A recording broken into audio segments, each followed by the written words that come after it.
Mitra anu Mulia Wilujeng tepang dangu sareng acara matuh dongeng enteng pangbeberahmana Mang Jaya sapara kanca badin raskeun hanca dongeng nuka tunda carios nyambung judulna Panji Wanara.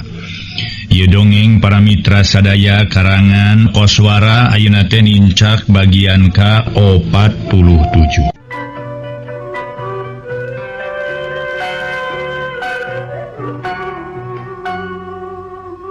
Para mitra anu mulia nu sami-sami ngadangukeun ieu dongeng. Mangga urang teraskeun hanca ieu dongeng nu judulna nyaeta Panji Wanara. Mangga urang lajengkeun. Lain deui nalangsa jeung sungkawana keur Kangjeng Raja Rangga Pandika. Nyaksian papatihna ayeuna geus teu aya di dinya. Akibat kabawa ku angin ciciptaan nu pohara rongkahna. Kahayang nama terus nyusul hayang terus samelaan kapatih winata ngan bae teu bisa nu aya anjeunna ge pan ayeuna teh tibang gegerungan bae bari ngarasa leuleus lungse taya tangan pangawasa. Nyaksian kaayaan Kangjeng Raja Rangga Pandika anu ngagoler bari jeung gegerungan ngarasa sugema taya babandinganna pikeun Patih Kunjaya jeung Resi Raksa Bungkayak nu matak duanana nepi ka sesirian lengakan bakating ku bunga-bunga. Watiro ge keur aing nyaksian Kangjeng Raja siga gatel we teu bisa cengkat ukur gogoleran jeung gegerungan. Ceuk Patih Kunjaya geus taya rasa hormat naon-naon. Memang bener euy. Karunya nama taku ngan aduh puas we aya. Nu matak ari jadi jelema ulah sok sombong, ulah adigung. Ulah bongkena jadi raja, jadi wae nama ribu. Waduh. Ampun yeung Kunjaya aing. Geura jageurkeun Kunjaya. Aing geura jageurkeun. Aduh. Okna Kangjeng Raja lumengis estuning matak pikawatireunake. Karunya teuy. Raja gagah rongkah, gagah perkosa, ayuh nepi ka melas-melis kitu euy Kunjaya. Nyaan. Ceuk batur gagah rongkah, gagah sakti mandraguna. Manggu sakti manggulang mangguling ai keur aing mah wah nu sakti nu mangalang mangguling deuleu sia Kunjaya.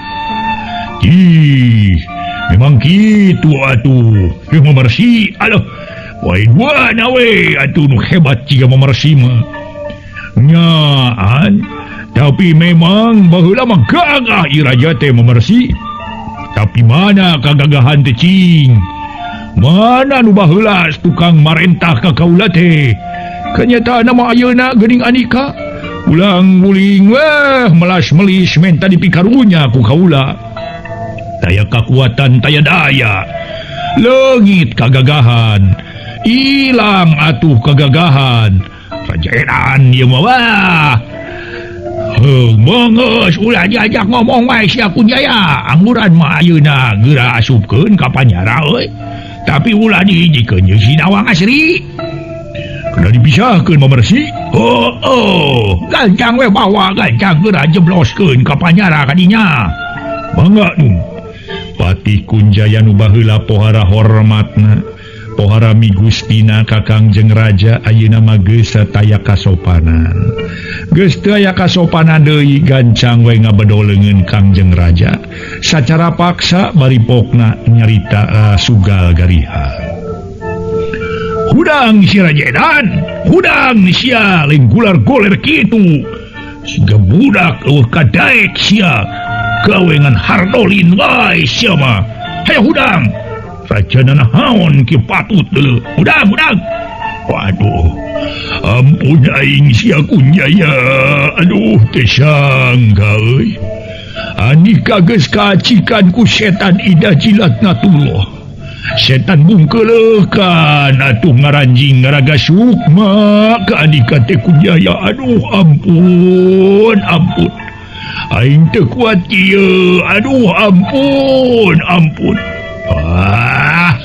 batik omong bari nage lain baheula lain ayeuna lain dulu lain sekarang sia ya dengekeun ku Andika Raja Kasebelan yen ti baheula ge aing mah teu sudi teu naas teu sudi teu suka ngabdi mu maula ka Andika deui daek sote bane we pangarahan susuganan aing kahareup jadi raja neangan waktu anu pantes neangan wanci nu mustari waktu anu memang pas pikeun kaula ngandeg raja ditunggu-tunggu ti baheula sia atuh ditunggu-tunggu ti baheula waktu model kieu ayeuna geus nepi kana waktuna kaula bokal jeneng jadi raja atawa sakurang-kurangna anak kaula jeneng raja jeung pedah we ngajenan kanu jadi lanceuk nyatana teteh Nawang Asih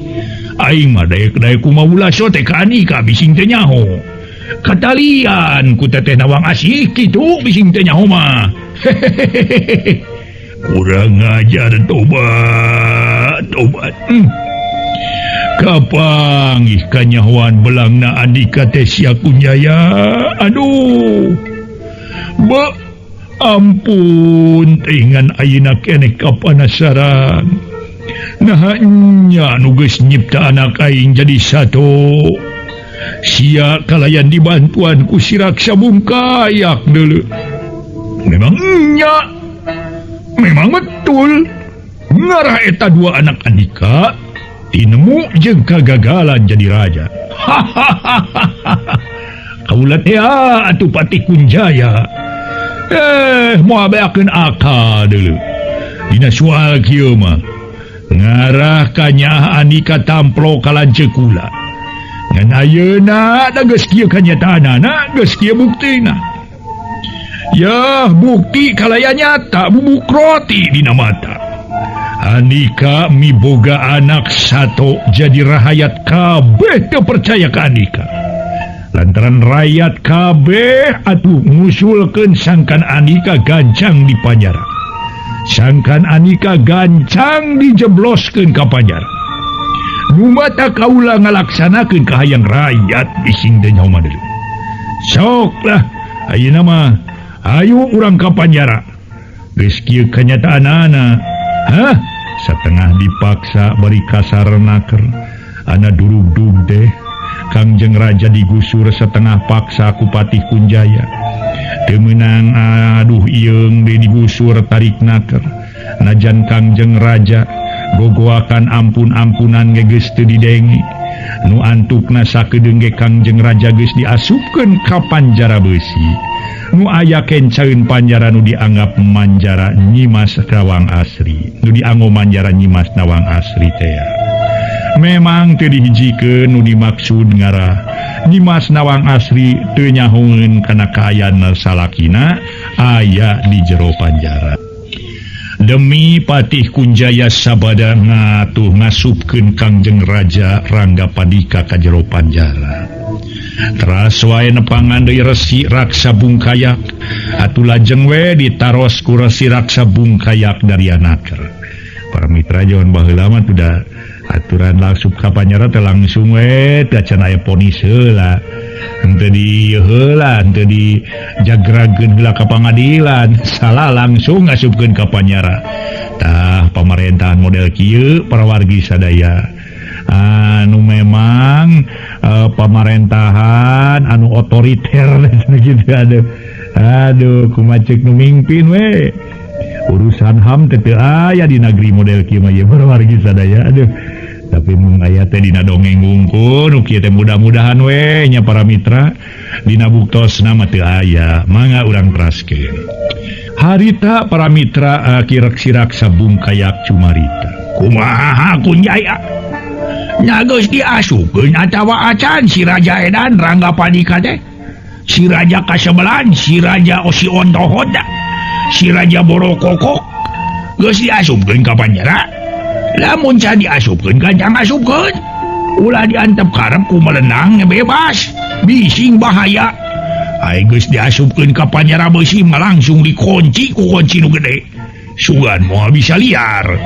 Lantaran lamun raja model kieu liar bising atuh manehna nepungan rahayat. Bising manehna ngomong ngobrol. Pan urang nu cilaka nu matak gancang jalma kieu mah raja edan kieu mah asupkeun gancang ka panjara. Mun bisa mah podarane sakalian tuman. Ceuk Resi Raksa bungkayak para mitra sadaya atuh nyarita panjang lebar harita teh ngeunaan nu aya patula patalina jeung Kangjeng Raja Rangga Pandika. Hehehe, parantos atuh mama memersi beres lah pokona mah urusan eta mah lah parantos dapetkeun ka panjara memersi janten aman pikeun urang manehna teu bisa ngayakeun hubungan jeung sasaha ge. Sedengkeun para prajurit parantos disetel ku jisim abdi atuh. Mamarsi pokona mah beres rebes lah pokona mah. Moal aya itu ieuna. Patu pokona mah mamarsi teh atuh dina ngalaksanakeun hiji rencana teh kacida pisan matengna. Komo ku jisim abdi dilaksanakeun mamarsi. Ceuk Patih Kunjaya meni asa bekah irung lantaran memang manehna asa bener-bener menang pujian tinu jadi guru di mana manehna geus ngalaksanakeun tugas nyaeta manjarakeun Kangjeng Raja Rangga Pandika. Ngaso heula para wargi, ngaso heula ngaso.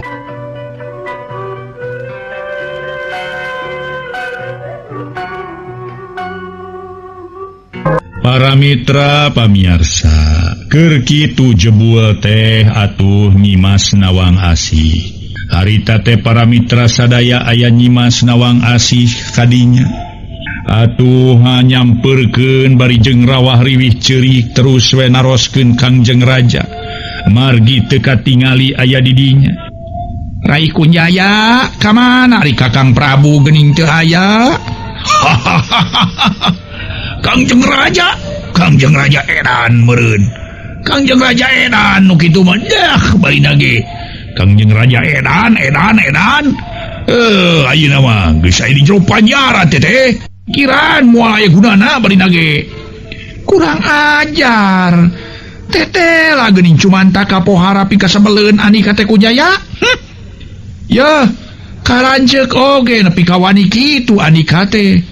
Nepi kumawani kitu ampun teuing Kakang Prabu hawatos teuing ieu abdi Kakang aduh ampun teuing yeung. Nyimas nawang asih sajeroning nangis teh sumamat ka Kangjeng Raja nu ayeuna parantos aya di lebet panjara. Pikeun para mitra sadaya nyimas nawang asih harita teh meninga jerit maratan langit ngoceak maratan jagat. Keur kitu nyimas nawang asih lantaran janten caroge ayeuna geus diasupkeun ka panjara. Kunu janten raina najan nya ti heula geus sapongkol, geus sakongkol atuh dinanggoning gawe babarengan jeung Resi Raksa bungkayak. Anu katut anu janten adina patih nyaeta Patih Kunjaya. Geus gawe hasud geus hianat ka Raden Santiaji katut nyimas Larasati. Tapi sama sakali teu ngaharepkeun ai Kangjeng Raja dikaniaya mah komo nepi ka di panjara mah. Sagoreng-gorengna ge salaki manehanana anu nang tayungan dirina. Kitu pamikirna nyimas nawang asih teh. Sabalikna ngabandungan nyimas nawang asih nu tuluy-tuluyan ceurik atuh pikeun Ki Patih Kunjaya jeung Resi Raksa bungkayak mah kalapating calengir siga nu teu ngaraskeun pisan kana katunggaraan batur. Nyimas nawang asih teras nyepengan kana panangan Ki Patih kalayan pokna. Rai Patih hayu kuring bawa ka Kakang Prabu. Kalayana ka kuring miharep supaya Kakang Prabu dikaluarkeun ti jero panjara.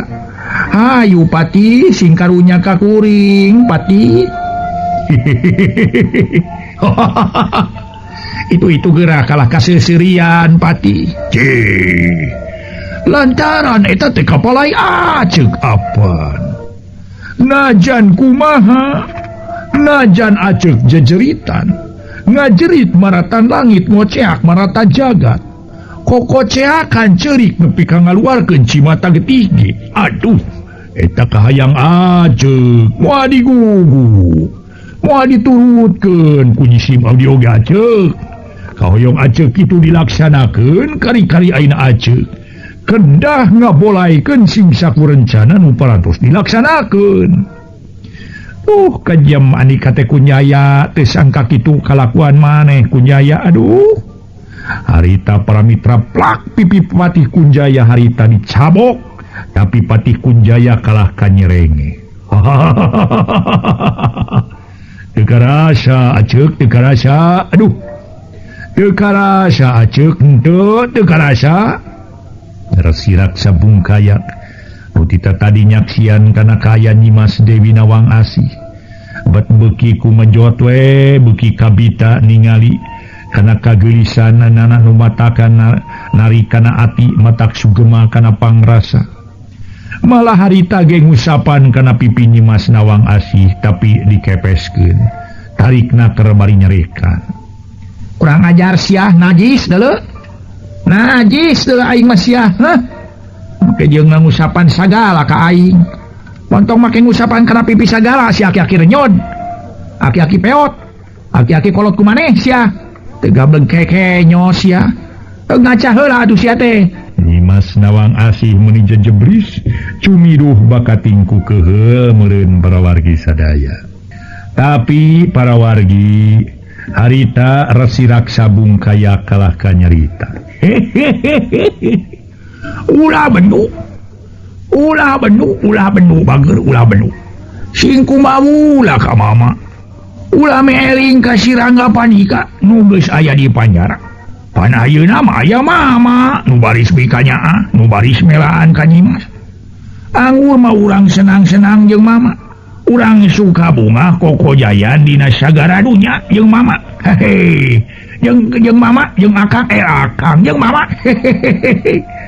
Okna para mitra Mama Resi Raksa Bungkayak harita teh bari jeung lungak-lingak bunga sepna keur menyasa pangkasepna we harita teh para wargi meningali nu geulis Nyimas Nawang Asih teh ngaso heula para wargi ngaso.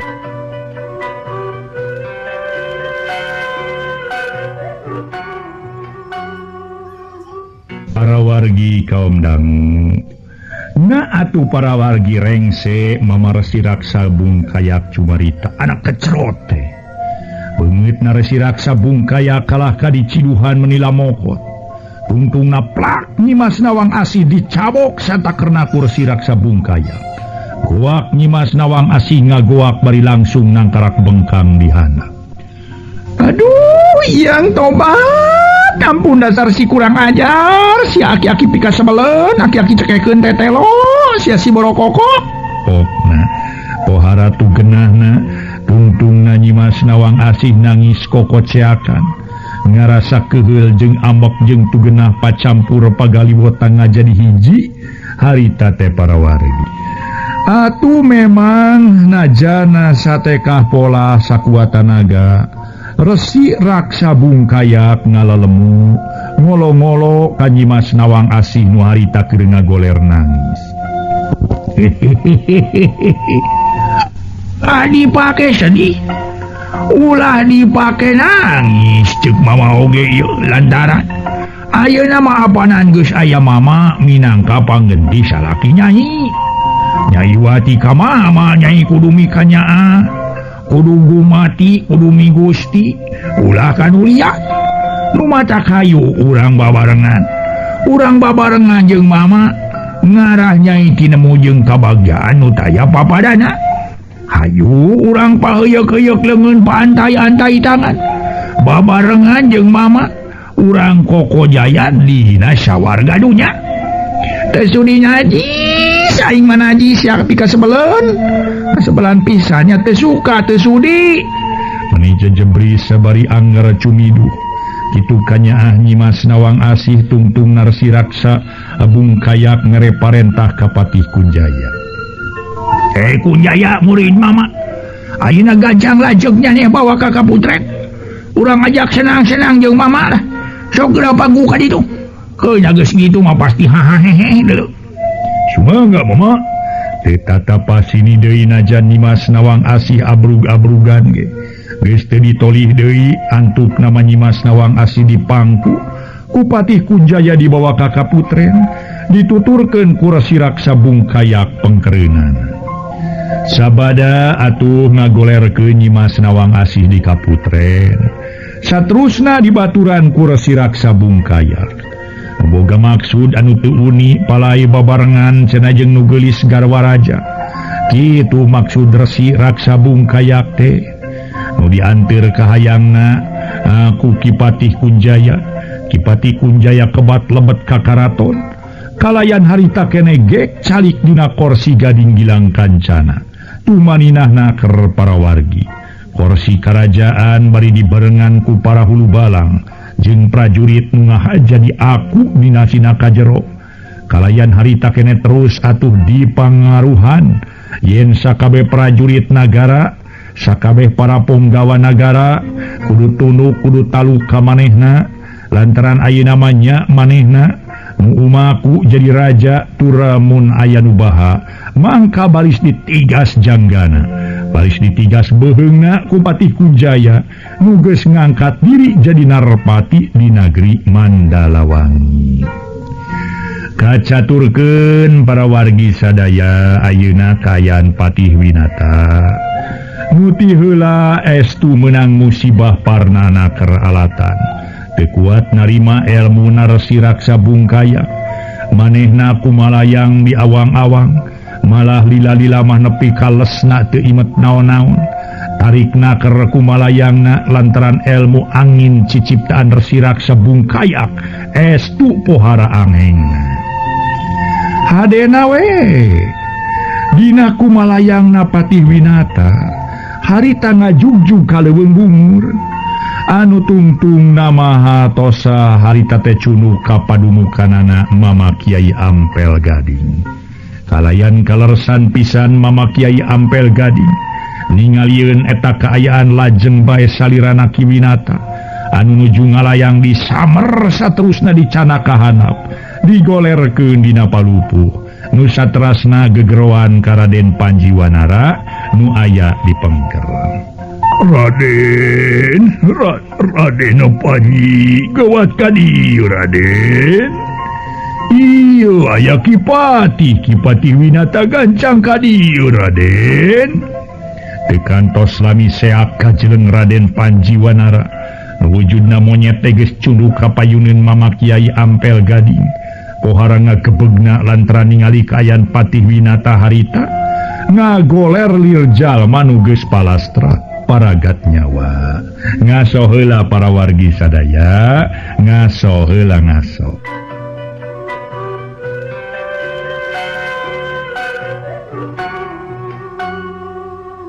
para mitra sadaya Raden Panjiwanara harita semuheran tuluy cumarios uluh awatos teuing eyang geuning eta teh Mamang Patih Winata eyang memang bener Raden Ki Winata ieu teh kaayana ge estu mata kuatir Raden kamenak di mana yang taliti naker Raden Panji tumaros ka Mama Kiai Ampel Gading eta ki sepuh anu wijaksana enggal ngawaler anu matak bieu awakna teh kakalayangan we di luhur nya terus kue yang teh dikemat di samer bari dibawa ka dieu anaki ngahirup keneh teh yang tenapi kumaha Raden Panjiwanara atuh melang jeung salempangeuna keur pedah ka ayan Ki Winata taya reaksi naon-naon